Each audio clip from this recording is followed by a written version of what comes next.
Il est très important de comprendre que lorsque le cœur s'arrête, il faut très rapidement rétablir la circulation. Il y a des petits qui se passent. François, allô? Il se sent très mal et il a fait un arrêt cardiaque. L'intervention du premier témoin est capitale.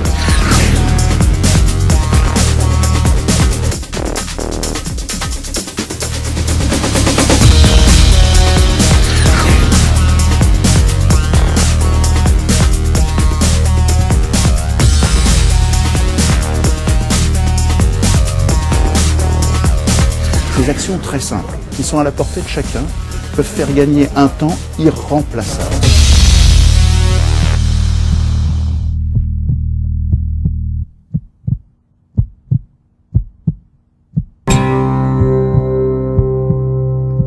Alors vous savez, notre cœur, c'est une pompe qui est extrêmement performante, qui peut marcher presque 100 ans. Mais dans des circonstances exceptionnelles, eh bien, cette pompe peut arrêter de se contracter. C'est ce qu'on appelle la fibrillation du cœur. Eh bien, il faut absolument que le cœur se recontracte le plus vite possible. C'est pour cela que l'on donne un choc électrique. Ce choc électrique va permettre au cœur de repartir, de se recontracter et de rétablir la circulation.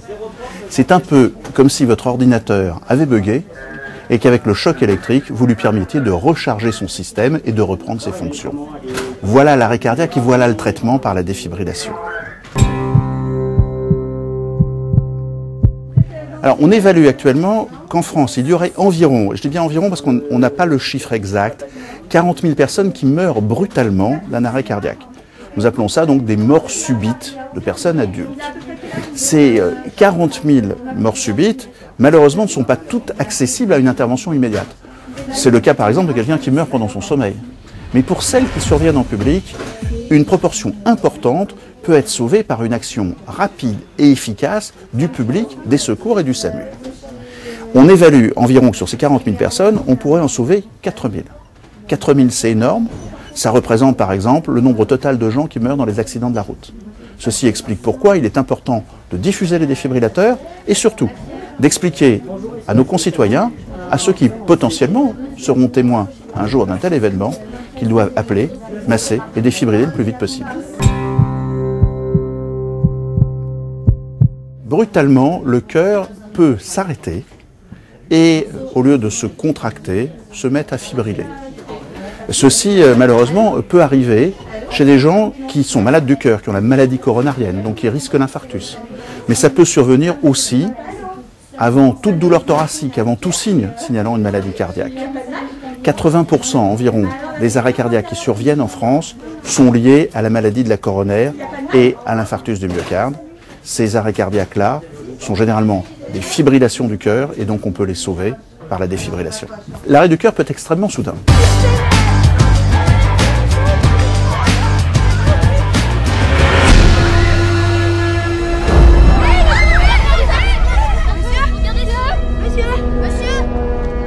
Il peut être tellement soudain que lorsque nous sommes à proximité immédiate, par exemple lorsque l'arrêt cardiaque survient dans un brancard, dans les urgences de l'hôpital, que le défibrillateur est immédiatement prêt, on défibrille immédiatement la personne.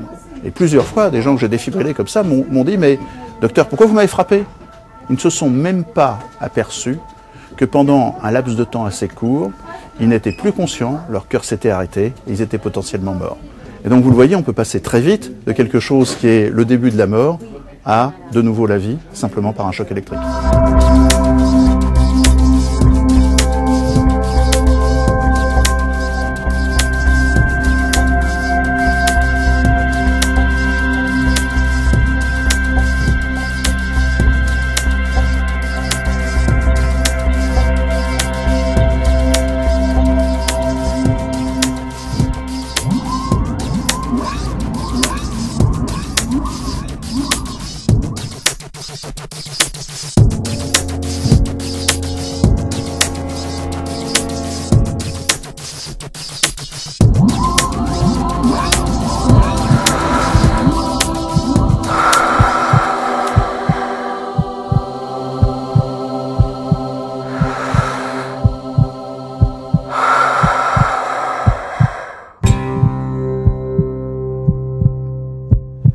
Il est très important de comprendre que lorsque le cœur s'arrête, il faut très rapidement rétablir la circulation.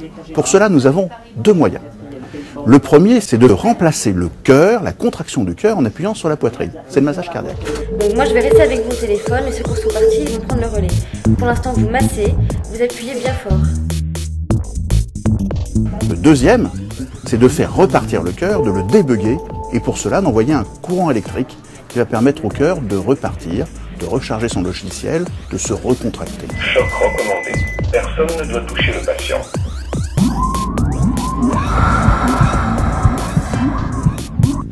Cette défibrillation, plus elle est précoce, meilleur sera le pronostic. Et donc, le rôle des témoins de l'arrêt cardiaque, il est essentiel. Ils doivent donner l'alerte. En constatant que la personne ne bouge pas, ne respire pas, qu'elle ne répond pas.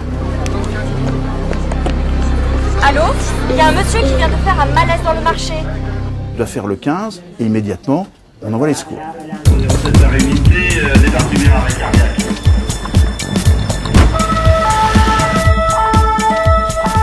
Pendant que les secours arrivent, il réalise le massage cardiaque. Simplement le massage cardiaque. Ce n'est pas nécessaire de réaliser une ventilation par le bouche à bouche, il suffit d'appuyer sur la poitrine.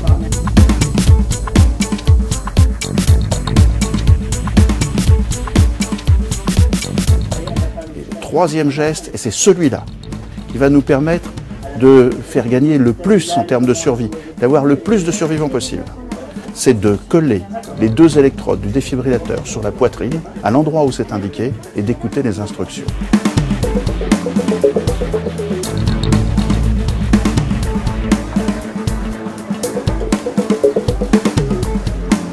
Et s'il s'agit bien d'une fibrillation du cœur, eh bien, à ce moment-là, en appuyant sur le bouton si c'est un défibrillateur semi-automatique, ou simplement en laisser faire l'appareil si c'est un défibrillateur automatique, le premier choc électrique a 70% de chances de faire repartir le cœur. Donc vous le voyez, ces actions très simples, qui sont à la portée de chacun, peuvent faire gagner un temps irremplaçable.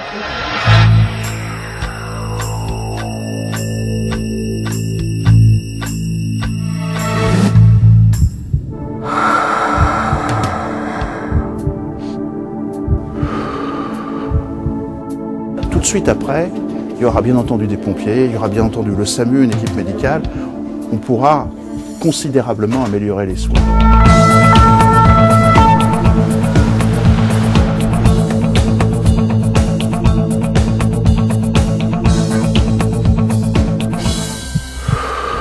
Vous avez massé? Oui. Bah écoutez, bravo, vous avez vraiment fait ce qu'il fallait faire. C'est vraiment très bien. C'est vraiment grâce à ce geste qu'aujourd'hui son cœur est reparti.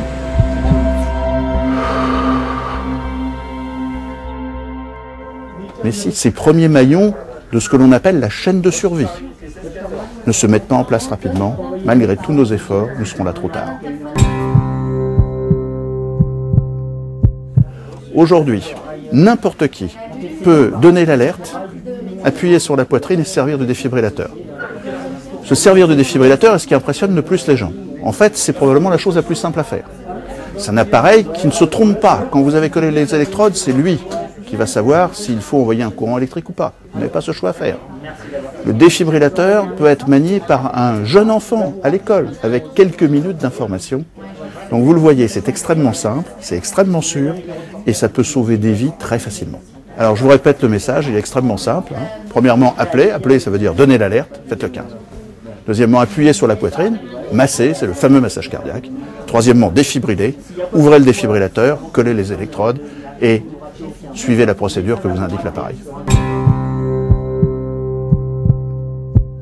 Il est très difficile de reconnaître l'arrêt cardiaque avant qu'il survienne, mais il y a un symptôme qu'il ne faut pas négliger, c'est la douleur thoracique.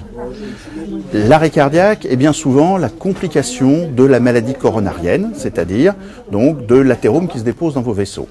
Et malheureusement, dans un certain nombre de cas, la première manifestation de cette maladie, c'est la fibrillation ventriculaire, la fibrillation du cœur, et donc immédiatement l'accident grave. Mais dans d'autres cas, on peut avoir la notion d'une douleur thoracique qui est survenue quelques jours auparavant, ou même d'une douleur thoracique qui est survenue immédiatement avant l'accident grave de l'arrêt du cœur.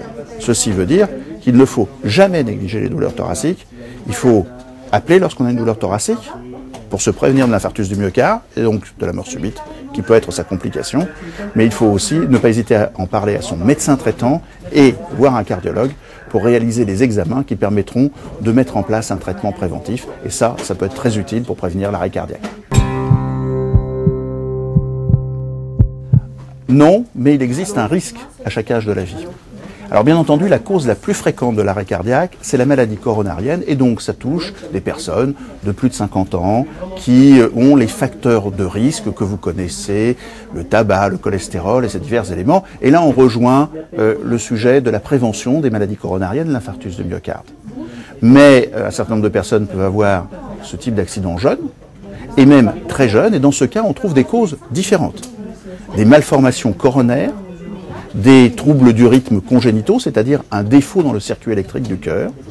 Tous ces éléments, donc, peuvent provoquer, même chez des enfants, un arrêt cardiaque brutal par fibrillation ventriculaire.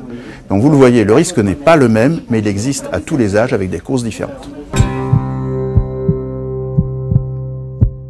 Alors la signalétique européenne se met en place, il y a un standard européen qui est en vert, je vous rappelle que le vert c'est la couleur des choses qu'il faut utiliser, et surtout ce que nous commençons maintenant à bien connaître, ce sont les endroits où les arrêts cardiaques sont les plus fréquents. Et je voudrais attirer votre attention sur les endroits où il y a des concentrations de foule, et tout particulièrement les gares, où dans l'étude française que nous avons réalisée à Paris, eh bien, les morts subites surviennent à proximité immédiate des gares et des endroits de concentration de population. Ce sont donc des endroits privilégiés pour mettre en place un défibrillateur à la disposition du public. L'arrêt cardiaque ou la mort subite, c'est un événement qui intervient malheureusement encore souvent, 50 000 cas par an en France, pour lequel l'intervention du premier témoin est capitale. Il faut rapidement faire le diagnostic, appeler, faire venir un défibrillateur, initier le massage cardiaque et ensuite attendre l'arrivée des secours médicalisés. Le diagnostic est simple. Une personne, brutalement, perd connaissance, devient inconsciente, ne répond pas à la stimulation et à l'appel de son nom. On vérifie très vite qu'elle ne respire pas, avec un geste particulier, tête en arrière. On penche son oreille, qui permet d'entendre et de sentir un souffle s'il y a une respiration. Et puis, observation visuelle de l'absence de soulèvement du thorax. Et en l'absence de ces mouvements respiratoires, avec la perte de connaissance, la perte de conscience, le diagnostic est fait, le patient est en arrêt cardiaque. L'appel au secours est indispensable. Il consiste à identifier où on est positionné, l'état de la victime et qu'on a commencé les manœuvres de réanimation cardio-pulmonaire. Il faut ensuite faire chercher un défibrillateur qui sont disponibles maintenant dans beaucoup d'endroits publics. Il faut ensuite démarrer sans tarder et sans s'arrêter le massage cardiaque. Massage cardiaque qui se pratique en mettant les mains au milieu du thorax et en massant 100 fois par minute la victime.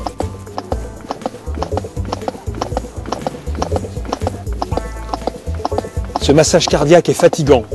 Si on est nombreux autour de la victime, on peut se faire remplacer. L'objectif étant d'arrêter le moins longtemps possible le massage cardiaque. On ouvre le boîtier du défibrillateur. Regardez soigneusement les dessins sur les électrodes adhésives blanches. Détachez une électrode de la feuille de protection jaune. Placez l'électrode exactement comme le montre le dessin. Lorsque la première électrode est en place, regardez bien le dessin sur la deuxième. Détachez la deuxième électrode de la feuille de protection jaune. Placez l'électrode exactement comme le montre le dessin. Les électrodes sont positionnées sur la peau nue du patient. Personne ne doit toucher le patient. Analyse. La machine est maintenant en situation d'analyser le rythme cardiaque de l'individu et de savoir si oui ou non il est utile de lui délivrer un choc électrique.